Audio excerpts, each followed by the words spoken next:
بسم الله الرحمن الرحيم.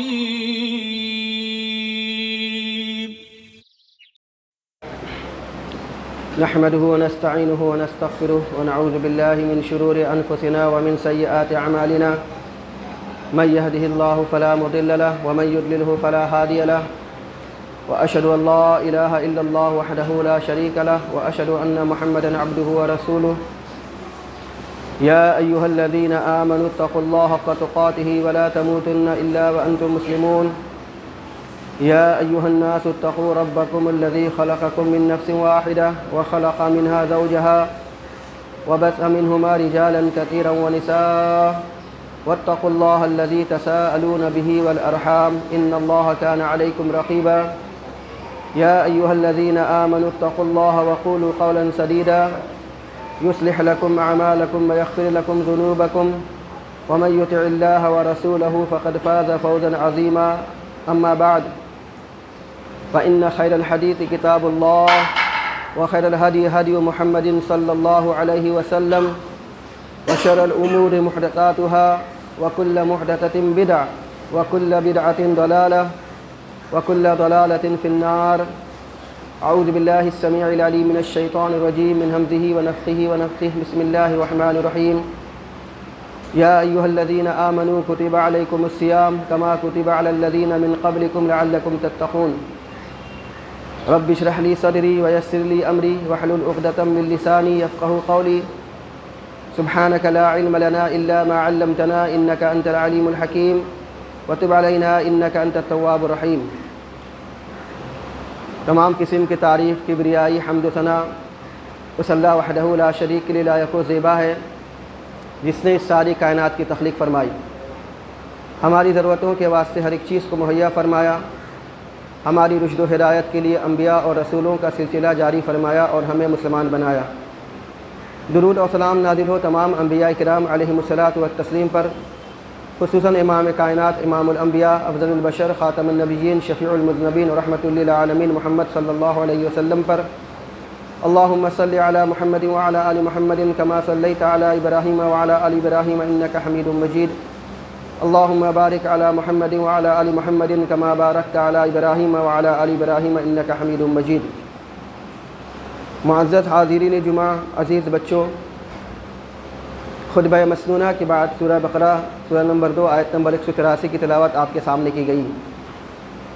کچھ باتیں انہی آیت کریمہ کی روشنی میں آپ کے سامنے رکھی جائیں گی۔ اللہ رب العزت سے دعا ہے کہ اللہ تعالی ہمیں حق کہنے، حق سننے، حق سمجھنے اور حق باتوں پر عمل کرنے کی توفیق عنایت فرمائے، آمین۔ آیت کریمہ کا ترجمہ آپ سب کو معلوم ہوگا۔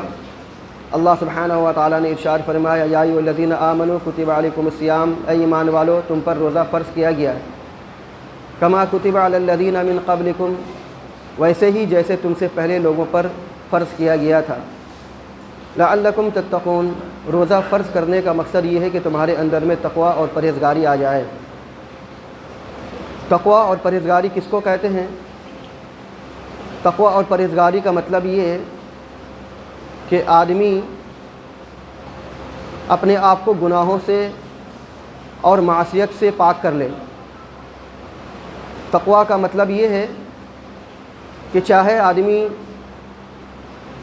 اکیلے میں ہو یا چاہے سب کے ساتھ میں ہو، وہاں پہ کوئی بھی گناہ یا نافرمانی کرنے سے ڈر جائے، رک جائے، یہ خیال کرتے ہوئے کہ کوئی دیکھے یا نہ دیکھے، کوئی پکڑے یا نہ پکڑے، اللہ سبحانہ و تعالیٰ پکڑنے والا ہے اور اللہ سبحانہ و تعالیٰ دیکھ رہا ہے۔ تو روزہ ہم پر فرض کیا گیا ہے اسی وجہ سے کہ ہم گناہ اور معصیت سے بچ جائیں، اور گناہ اور معصیت کے ذریعے سے ہم نے جو آگ بھڑکایا ہے، اس آگ کو اللہ سبحانہ و تعالیٰ کی عبادت کر کے ٹھنڈا کر لیں۔ اللہ کے رسول صلی اللہ علیہ وسلم کی حدیث ہے کہ جبرائیل علیہ الصلوۃ والتسلیم آئے ان کے پاس میں اور کہا کہ جو آدمی رمضان المبارک کا مہینہ پائے اور رمضان المبارک کا مہینہ پانے کے باوجود وہ عبادت نہ کرے تو ایسا شخص اللہ سبحانہ و تعالیٰ کی رحمت سے دور ہو۔ تو میں نے کہا آمین۔ اس حدیث سے یہ پتہ چلا رمضان المبارک کا مہینہ پانے کے باوجود ہم سب اپنے آپ کو گناہوں سے پاک نہ کروا لیں یا عبادت نہ کر لیں تو گویا کہ ہم اللہ سبحانہ و تعالیٰ کی رحمت سے دور رہیں گے۔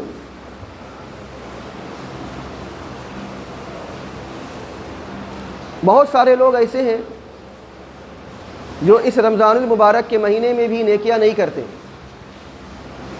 یا روزہ تو رکھتے ہیں لیکن روزے کے ساتھ ساتھ میں جو عبادات بجا لانی چاہیے، جو کرنی چاہیے، وہ کرتے نہیں ہیں۔ دراصل معاملہ یہ ہے کہ نیکی کی توفیق اللہ سبحانہ و تعالیٰ کی طرف سے ملتی ہے۔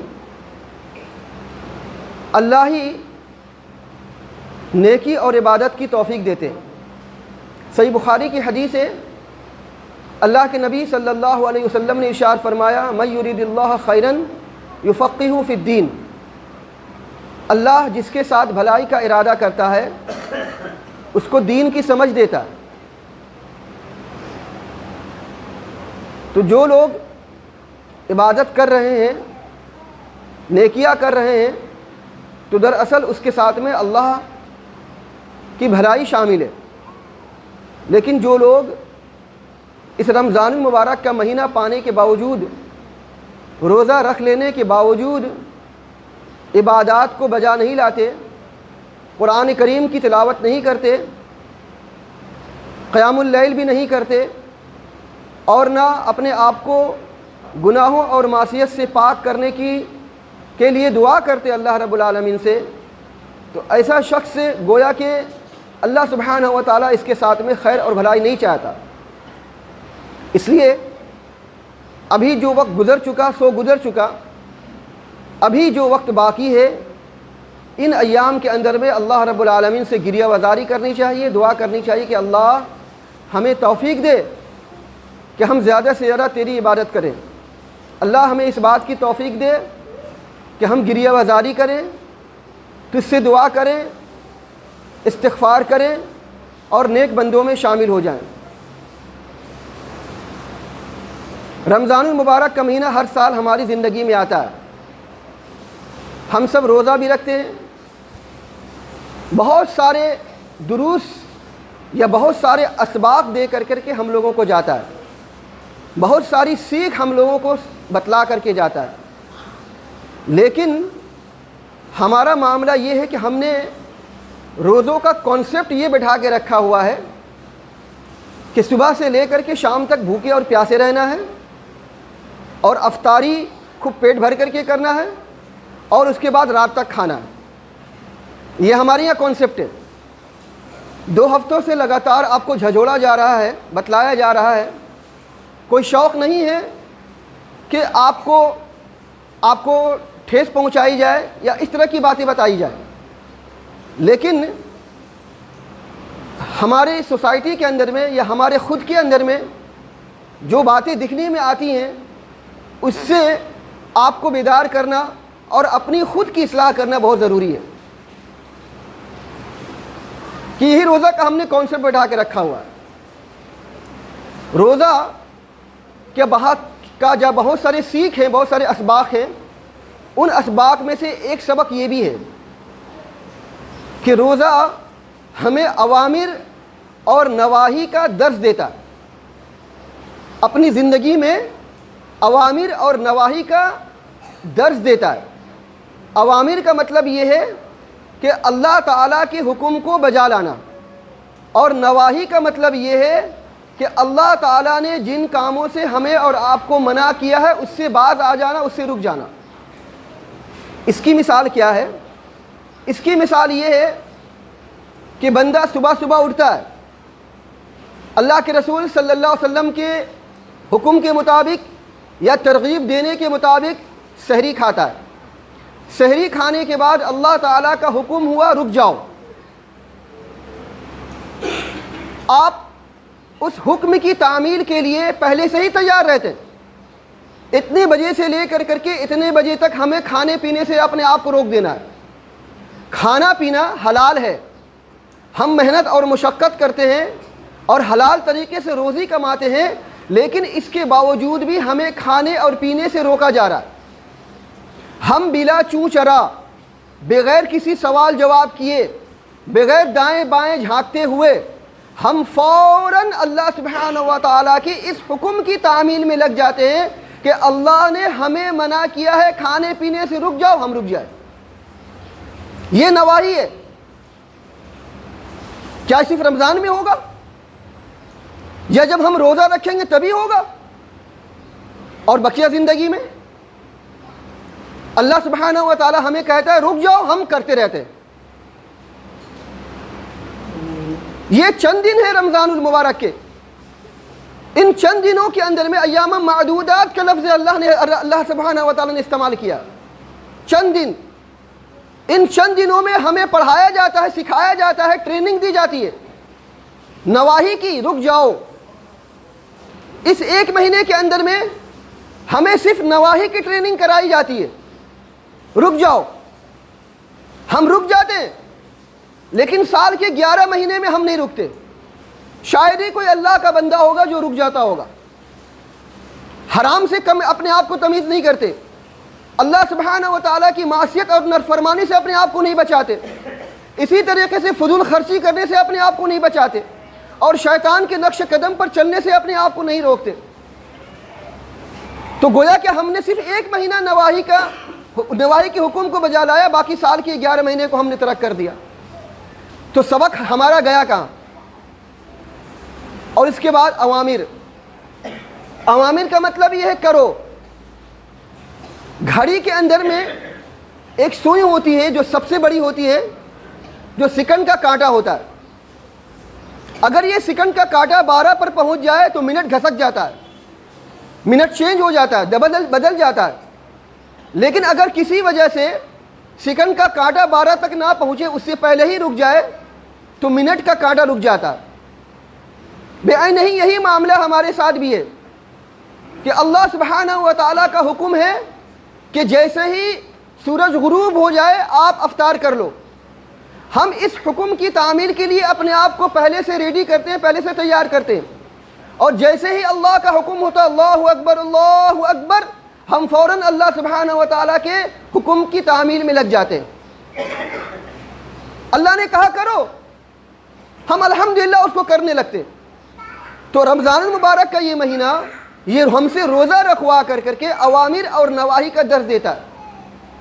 ہم الحمدللہ کرتے ہیں, لیکن سال کے 11 مہینے کرتے ہیں یا نہیں کرتے ہیں, اس کا اپنی زندگی میں جائزہ لیجئے اور جھانک کر کے دیکھیے کہ ہم رمضان المبارک کے مہینے میں جو اوامر کی اطاعت و فرما برداری کی, سال کے بقیہ مہینوں میں ہم ان اوامر کی اطاعت و فرما برداری کرتے ہیں کہ نہیں کرتے. اگر نہیں کرتے ہیں تو کیا فائدہ ایسے روزے رکھنے سے, کیا فائدہ ایسے اوامر اور نواہی کو بجا لانے سے جس میں دوام نہ ہو. صحیح بخاری کی حدیث ہے, اللہ کے نبی صلی اللہ علیہ وسلم ارشاد فرماتے ہیں کہ اللہ سبحانہ و تعالیٰ کو وہ عمل سب سے زیادہ پسند ہے جس پر ہمیشگی والا معاملہ ہو. جو انسان ہمیشہ کرے وہ عمل اللہ کو سب سے زیادہ محبوب ہے. ہم رمضان المبارک کے مہینے میں عمل کو بجا لاتے ہیں, لیکن رمضان المبارک کا مہینہ جیسے ہی پہلے شوال آئی ہم نے سارے اوامر اور نواہی کو بالائے طاق رکھ دیا. کیا اللہ کا فرمان, کیا اللہ نے ہمیں روکا, کیا اللہ نے ہمیں حکم دیا, کسی چیز کی کوئی پرواہ نہیں ہے. ابھی رمضان مبارک کا مہینہ گزر رہا ہے, تقریباً 8 رمضان مبارک کا مہینہ گزر چکا ہے, الحمدللہ گزرنے والا ہے. تراویح کے اندر میں لوگ بھرے رہتے ہیں پہلے رمضان سے. 10 رمضان 12 رمضان 13 رمضان جیسے ہی گزرا مسجد آہستہ خالی ہونی شروع ہو جاتی. ابھی تک لوگ مسجد کو آباد کر رہے تھے, اب جا کر کے بازاروں کو آباد کرتے, بازاروں میں بھیڑ لگاتے. ایام معدودات, چند دنوں کے لیے بھی ہم اللہ رب العالمین کے آگے اپنے آپ کو کھڑا نہیں کر سکتے، چند دنوں کے لیے بھی نہیں۔ ہمیں اپنے آرام، اپنے سکون کا اتنا خیال کہ چند دنوں کے لیے بھی اللہ رب العالمین کے آگے 1 گھنٹہ کھڑے ہونے کو برداشت نہیں کر سکتے۔ کیا ہم اوامر اور نواہی کو بجا لا رہے ہیں؟ کیا ہم روزے کے تقاضے کو پورا کر؟ اس کا مطلب تو یہی ہوا کہ بس ہم نے روزے کا یہی کنسیپٹ بنا کے رکھا ہوا ہے، دن بھر بھوکا اور پیاسا رہو، افطاری کرو اور اس کے بعد آرام کرو، یہی ہم نے کنسیپٹ بنا کے رکھا ہے۔ معاف کیجیے گا، روزے کا یہ حقیقی مفہوم نہیں ہے۔ آپ روزہ رکھ لیجئے، اللہ تعالیٰ آپ کے روزے کو قبول فرمائے، ہم اس کے لیے دعا کرتے ہیں ممبر سے۔ لیکن دیکھیے رسول اکرم صلی اللہ علیہ وسلم اور صحابہ کرام رضی اللہ تعالیٰ عنہم اجمعین روزہ رکھ کر کے کیسے عبادت کر۔ روزہ اپنے آپ میں بذات خود ایک بڑی عبادت ہے۔ اب ضرورت نہیں تھی قیام اللیل کرنے کی، نماز پڑھنے کی، قرآن کی تلاوت کرنے کی اور دیگر عبادات کو انجام دینے کی۔ روزہ خود اپنے آپ میں ایک بڑی عبادت ہے، لیکن نہیں، اس کے پیچھے مقصد ہے۔ مقصد یہ ہے کہ آپ کو تزکیہ کرانا مقصود ہے، آپ کو گناہوں سے، معصیت سے پاک کرنا مقصود ہے، اور آپ کے درجات کو اللہ رب العالمین کے آگے بلند کرنا مقصود ہے۔ اس رمضان مبارک کے مہینے میں کوئی آدمی اللہ رب العالمین کی عبادت کر کے اپنے آپ کو گناہوں سے ناپاک کر لے، اپنا تزکیہ نہ کر لے، اپنے آپ کو پاک و صاف نہ کر لے، اس سے بڑی بدبختی اور کی بات اور کیا ہو سکتی ہے۔ بس یہ چند الفاظ ہیں۔ دیکھیے اللہ کے رسول صلی اللہ علیہ وسلم رمضان المبارک کے مہینے میں کیا کیا عمل کو بجا لایا کرتے تھے، اور اللہ کے رسول صلی اللہ علیہ وسلم کے اعمال کو دیکھ کر کے آپ اندازہ لگائیے کہ ہم لوگ کیا کیا اعمال بجا لاتے ہیں۔ چنانچہ ابن عباس رضی اللہ تعالیٰ عنہما سے روایت ہے، بہت دھیان سے سنیے گا کہ اس میں ہمیں رسول اکرم صلی اللہ علیہ وسلم کا عمل ملتا ہے کہ رسول اکرم صلی اللہ علیہ وسلم اس مبارک مہینے میں کرتے کیا تھے۔ ابن عباس رضی اللہ تعالیٰ عنہما سے مروی ہے، رسول اللہ صلی اللہ علیہ وسلم خیر اور بھلائی میں سب سے زیادہ سخی تھے، اور جب رمضان کے مہینے میں جب جبرائیل علیہ الصلوۃ والتسلیم آپ سے ملاقات کرتے تو آپ کی سخاوت اور بڑھ جاتی۔ وہ رمضان کی ہر رات میں آپ سے ملاقات کرتے۔ جبرائیل علیہ الصلوۃ والتسلیم اللہ کے رسول صلی اللہ علیہ وسلم سے ہر روز ملاقات کرتے تو بھی انہیں قرآن سنایا کرتے تھے۔ قرآن سنایا کرتے تھے کون؟ اللہ کے نبی صلی اللہ علیہ وسلم جبرائیل علیہ الصلوۃ والتسلیم کو۔ سب سے پہلی بات تو کیا کہ اللہ کے رسول صلی اللہ علیہ وسلم کی سخاوت بڑھ جاتی ہے۔ سخاوت بڑھ جانے کا مطلب کیا ہے کہ اللہ سبحانہ و تعالی اللہ کے رسول صلی اللہ علیہ وسلم اور زیادہ عبادت کرتے تھے رمضان مبارک کے مہینے میں۔ نوافل کی کثرت ہو جاتی تھی، دعاؤں کا اہتمام زیادہ ہو جایا کرتا تھا، قرآن کریم کو کثرت سے پڑھتے تھے، استغفار اللہ رب العالمین سے زیادہ کیا کرتے تھے، اور جبرائیل صلاۃ و تسلیم کو قرآن سنایا کرتے تھے۔ اس کا مطلب یہ ہے کہ آپ ہر رات میں قرآن کو پڑھا کرتے تھے۔ اب آپ دیکھ لیجئے یہ رسول اللہ صلی اللہ علیہ وسلم کا عمل تھا کس میں؟ رمضان مبارک کے مہینے میں۔ کیا ہم ہر روز قرآن کریم کی تلاوت کرتے ہیں؟ ہر رات میں، رمضان مبارک کے مہینے میں خاص طور سے ہر رات میں ہم قرآن کریم کی تلاوت کرتے ہیں؟ اگر کرتے ہیں تو الحمدللہ، اللہ آپ کو توفیق دے، لیکن نہیں کرتے ہیں تو اب آکے بہت ابھی ایام باقی ہیں، الحمدللہ 12 یا 13 ایام باقی ہے رمضان مبارک کے، آپ کو چاہیے کہ ہر رات قرآن کریم کی تلاوت کیجیے۔ اللہ کے رسول صلی اللہ علیہ وسلم کا عمل اور دیکھ لیجیے، جب جبرائیل علیہ الصلوۃ والتسلیم آپ سے ملاقات کرتے تو آپ خیر و بھلائی اور سخاوت میں کھلی ہوا یعنی تیز رفتار آندھی سے بھی بڑھ کر ہو جاتے۔ کس میں؟ صدقہ اور خیرات میں۔ یوں تو عام دنوں میں اللہ کے رسول صلی اللہ علیہ وسلم صدقہ اور خیرات کے معاملے میں بہت زیادہ بڑے ہوتے تھے عام آدمی سے، لیکن رمضان المبارک کے مہینے میں آپ صلی اللہ علیہ وسلم کی سخاوت تیز رفتار آندھی سے بھی زیادہ سخت ہو جایا کرتی تھی۔ کس میں؟ رمضان مبارک کے مہینے میں۔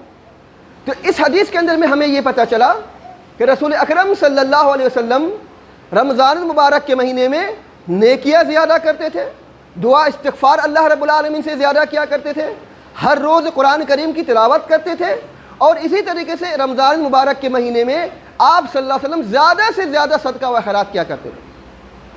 اب اس حدیث کی روشنی میں اپنے اعمال کا جائزہ لے لیجئے، اگر ہے الحمدللہ، نہیں ہے تو پھر اس کو کرنے کی ضرورت ہے اور اللہ سے توفیق طلب کرنے کی ضرورت ہے۔ ایک اور روایت میں دیکھیے صحیح بخاری کی روایت میں اما عائشہ رضی اللہ تعالیٰ عنہ روایت کرتی ہیں، اللہ کے رسول صلی اللہ علیہ وسلم کا معاملہ یہ تھا کہ جب آخری عشرہ کا مطلب یہ کہ جب 10 دن باقی رہ جاتے رمضان مبارک کے مہینے کے، تو رسول اللہ صلی اللہ علیہ وسلم کمر بستہ ہو جاتے۔ کمر بستہ کا مطلب یہ ہوتا تھا کہ اپنے آپ کو مکمل طور سے تیار کر لیتے تھے۔ کام کاج ہے تو اٹھا دیا، اگر کام کاج ہے زیادہ ہے تو اس کو شارٹ کر لیا، بازار میں زیادہ تر جانا بند کر دیا، زیادہ تر اپنے آپ کو عبادت میں لگا لیا، مساجد کو آباد کرنا زیادہ سے زیادہ اپنے آپ کو کر لیا۔ اسی طریقے سے دنیاوی جو مصروفیات ہیں، جو دنیاوی مشغولیات ہیں، اس کو کم کر کے اب اللہ رب العالمین کی عبادت میں زیادہ لگا دینا، اس لیے کہ وقت بہت کم ہے۔ ہماری زندگی کی کوئی گارنٹی نہیں ہے کب کس وقت اللہ رب العالمین کا بلاوا آ جائے۔ ہو سکتا ہے کہ اسی رمضان المبارک کے مہینے میں ہم میں سے کوئی آدمی اس دنیا کو چھوڑ کر چلے جائے۔ رمضان المبارک کا آخری عشرہ ہم اگر پا رہے ہیں تو سمجھ لیجئے کہ یہ اللہ رب العالمین کا کرم اور احسان ہے اللہ کا ہم پر، کہ ہمیں رمضان المبارک کا آخری عشرہ ملا ہے۔ اب یہ 10 دن بچے ہوئے ہیں، پتہ نہیں اللہ سبحانہ و تعالی اگلے سال یہ 10 دن ہمیں نصیب ہو یا نہ ہو۔ اللہ کے رسول صلی اللہ علیہ وسلم اس آخری عشرے میں اللہ رب العالمین کی زیادہ سے زیادہ عبادت کرتے تھے اور اپنی امت کو بتاتے تھے کہ اس مہینے میں اس آخری عشرے میں زیادہ سے زیادہ عبادت کر لیجئے، اس لیے کہ وقت کم ہے، آپ کے پاس میں وقت کی کوئی گارنٹی نہیں ہے، اور ہمارے اعمال اور ہمارے خطا اور ہمارے گناہوں کا بوجھ بہت زیادہ ہے۔ پتہ نہیں اللہ سبحانہ و تعالی ہمیں زندگی بخشے کہ نہ بخشے، ہم اللہ رب العالمین کی زیادہ سے زیادہ عبادت کر لیں۔ اسی وجہ سے اللہ کے رسول صلی اللہ علیہ وسلم آخری عشرے میں زیادہ سے زیادہ عبادت کرتے تھے۔ اما عائشہ رضی اللہ عنہ فرماتی جب آخری عشرہ آتا رسول اللہ صلی اللہ علیہ وسلم کمر بستہ ہو جاتے، شب بیداری فرماتے، زیادہ سے زیادہ راتوں کو جاگتے اور اپنے گھر والوں کو بھی جگاتے تھے، اپنے بال بچوں کو بھی جگاتے تھے، اپنی بیویوں کو بھی جگاتے تھے۔ عبادت کر لیجئے، یہ آخری عشرہ گزر رہا ہے، پتہ نہیں اللہ رب العالمین ہمیں آخری اس کے بعد پھر نصیب کرے کہ نہ کرے۔ تو یہ اللہ کے نبی صلی اللہ علیہ وسلم کا معمول ہوتا تھا رمضان مبارک کے مہینے میں۔ اور شب قدر کے تعلق سے یہ بھی آتا ہے کہ اللہ کے نبی صلی اللہ علیہ وسلم کی باقاعدہ حدیث صحیح بخاری کی روایت میں کہ شب قدر کو رمضان مبارک کے آخری 10 دنوں میں تلاش کرو، اپنی امت کو تاکید فرمائی۔ یوں تو صحیح بخاری وغیرہ کی روایت میں ہے کہ آخری عشرے کی 5 طاق راتوں میں، لیکن اگر ہم میں کا کوئی آدمی اللہ کے نبی صلی اللہ علیہ وسلم کی اس حدیث پہ عمل کرتے ہوئے آخری 10 دنوں میں زیادہ سے زیادہ اللہ کی عبادت کرے اور مکمل لیلۃ القدر کو حاصل کرنے کے لیے 10 دن اللہ رب العالمین کی عبادت کرے تو اس کے لیے اور زیادہ بہتر ہے، اس کے لیے اور زیادہ بہتر ہے۔ لیکن افسوس ہمارے ساتھ معاملہ اس کا الٹا ہوتا ہے۔ ہمیں فکر رہتی ہے عید منانے کی، ہمیں فکر رہتی ہے اپنے بال بچوں کے کپڑے بنوانے کی، 1 جوڑی نہیں، 2 جوڑی نہیں، 3 جوڑی، محلے سے کام نہیں چلے گا، نیو مارکیٹ جانا، فینسی مارکیٹ جانا، یہ مارکیٹ جانا، وہ مارکیٹ جانا، اور 1 جوڑی جوتی سے اور 1 جوڑی چپل سے کام نہیں چلنے کا، 2 جوتے ہونے چاہیے، 2 جوڑے ہونے چاہیے، اور یہ عید کی تیاری کے لیے یہ لوازمات ہونی چاہیے، وہ لوازمات ہونی چاہیے، باقاعدہ اس کے لیے پلاننگ کی جاتی، کس کو دعوت دینی چاہیے، کس کو دعوت نہیں دینی چاہیے۔ اللہ کے واسطے رمضان مبارک کا مہینہ آیا ہے، عید منانے کے لیے نہیں آیا۔ رمضان مبارک کے مہینے میں جب آپ اللہ رب العالمین سے مغفرت اپنے آپ گناہوں کی کروا لیں گے تو ہی آپ کی سچی عید ہوگی۔ عید کپڑا پہننے سے نہیں ہوتا، عید اچھا کھانا کھانے سے نہیں ہوتا، عید ہوتا ہے کہ اپنے رب سے اپنے گناہوں کی مغفرت کروا لیجئے، یہ سچی عید ہے۔ تو اللہ کے واسطے ہم سب مسلمان ہیں، کپڑا بنائیے اپنے بال بچوں کا، لیکن مختصر کر کے بنائیے۔ کہنے کا مقصد یہ کہ زیادہ سے زیادہ اپنے آپ کو عبادت میں لگائیے، زیادہ سے زیادہ مارکیٹ کو آباد کرنے، بازار کو آباد کرنے کی بجائے مساجد کو آباد کیجیے، یہاں پر بیٹھ کر کے اللہ کی عبادت کیجیے، قرآن کریم کی تلاوت کیجیے۔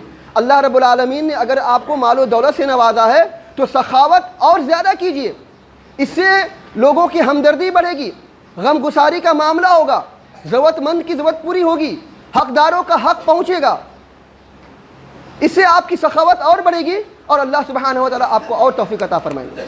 سلف کا قول آخری میں دیکھ لیجئے کہ سلف کا قول اس معاملے میں کیا ہے۔ چنانچہ خالد بن معدان رحمۃ اللہ علیہ کہتے ہیں، جب تم میں سے کسی چیز پر خیر کا دروازہ کھول دیا جائے، تم میں سے کسی چیز پر بھلائی کا دروازہ کھول دیا جائے تو اسے انجام دینے میں جلدی کرنی چاہیے۔ رمضان المبارک کا مہینہ آیا ہے، ہم پر رحمت کے دروازے کھول دیے گئے ہیں، ہم پر بھلائی کا دروازہ کھول دیا گیا ہے، اب ہمیں جلدی کرنی چاہیے۔ کیوں؟ کیونکہ وہ نہیں جانتا کہ کھلا ہوا دروازہ کب بند ہو جائے، وہ نہیں جانتا کہ کھلا ہوا دروازہ کب بند ہو جائے۔ تو دروازہ بند ہونے سے پہلے خیر اور بھلائی کو سمیٹ لیجئے۔ اور اگر ہم نے اس رمضان مبارک کا مہینہ پانے کے باوجود پورا مہینہ گزر گیا، ہم نے اس کے تقاضوں کو پورا نہیں کیا، خیر و بھلائی کو اپنے دامن میں نہیں سمیٹا، زیادہ سے زیادہ عبادتیں نہیں کی، رب العالمین سے اپنے گناہوں کی مغفرت نہیں کروائی، تو پھر ہم اور آپ اس حدیث کی مصداق ہوں گے جس میں اللہ کے رسول صلی اللہ علیہ وسلم نے فرمایا کہ جبرائیل صلاۃ و تسلیم فرماتے ہیں کہ اللہ سبحانہ و تعالیٰ کی رحمت سے اور مغفرت سے وہ آدمی دور ہو جس نے رمضان مبارک کا مہینہ پایا لیکن اس نے اپنی مغفرت نہیں کروائی۔ تو میں نے کہا آمین۔ اللہ تعالیٰ سے دعا ہے اللہ رب العالمین ہمیں اس مہینے میں زیادہ سے زیادہ عبادت کرنے کی توفیق عطا فرمائے۔ الہ العالمین ہم تمام مسلمانوں کو جو بقیہ ایام گزرے ہیں ان بقیہ ایام میں اور زیادہ تیری عبادت کرنے کی توفیق عطا فرما۔ الہ العالمین ہم میں جو بیمار ہیں انہیں شفاء کاملہ عاجلہ عطا فرما، جو پریشان حال ہیں ان کی پریشانیوں کو دور فرما، جو قرض دار ہیں انہیں قرضہ ادا کرنے کے اسباب مہیا فرما، ہمارے بال بچوں کی حفاظت فرما، ہمارے بچے اور بچیوں کی حفاظت فرما، ہمارے مال و اسباب کی حفاظت فرما۔